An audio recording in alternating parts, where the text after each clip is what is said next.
بعض لوگ یہ سمجھتے ہیں کہ بھئی ذکر زبان سے کرنے کا کیا فائدہ.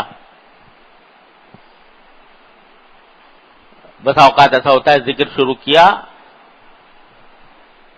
اب ذہن کہیں اور چلا گیا، دل کہیں، دماغ کہیں، اور زبان سے ذکر ہو رہا ہے، تو کیا فائدہ اس کا.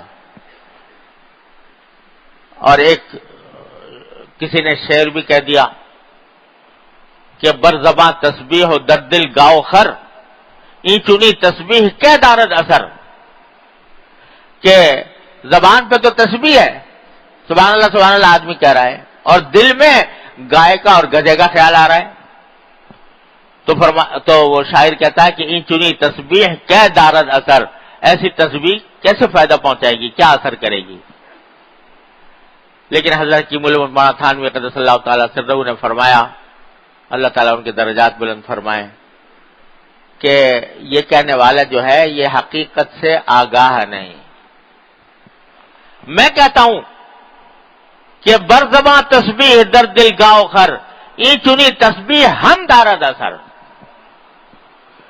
کہ چاہے زبان یہ ہو کہ زبان پر تسبیح اور دل میں دوسرے خیالات آ رہے ہیں، لیکن یہ تسبیح بھی اثر رکھتی ہے، کم صحیح، لیکن یہ بھی بے اثر نہیں، خالی از فائدہ نہیں. اور حضرت گنگوہی قدس اللہ تعالیٰ سرہ کا ارشاد پتہ نہیں ہمارے کتنے بزرگوں نے نقل فرمایا ہے.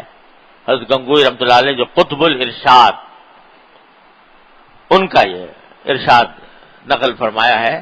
وہ فرماتے تھے کہ اللہ کا ذکر خواہ کتنی ہی بے دھیانی سے ہو، کتنی ہی بے دھیانی سے، بے توجہی سے ہو، یہ خالی اثر نہیں رہتا. یہ رفتہ رفتہ پھر اس وقت تو بے دھیانی سے ہو رہا ہے، بے توجہی سے ہو رہا ہے، لیکن یہی پھر آگے بڑھ کر اللہ تعالیٰ کے فضل و کرم سے قلب کی توجہ کا رخ بھی موڑتا ہے.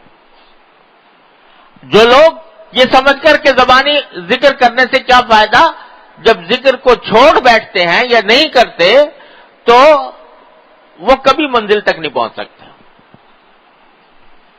وہ کبھی منزل تک نہیں پہنچ سکتے. یہ ذکر لسانی ہی ہے جو سیڑھی ہے، جو راستہ ہے ذکر قلبی پیدا ہونے کا. لہذا اس کو بیکار نہ سمجھے، اس کو یہ نہ سمجھے کہ یہ فائدے سے خالی ہے. جس کو یہ ذکر کی نعمت نصیب ہو جائے تو اللہ تبارک و تعالیٰ کے فضل و کرم سے انشاءاللہ کبھی نہ کبھی منزل تک پہنچے گا.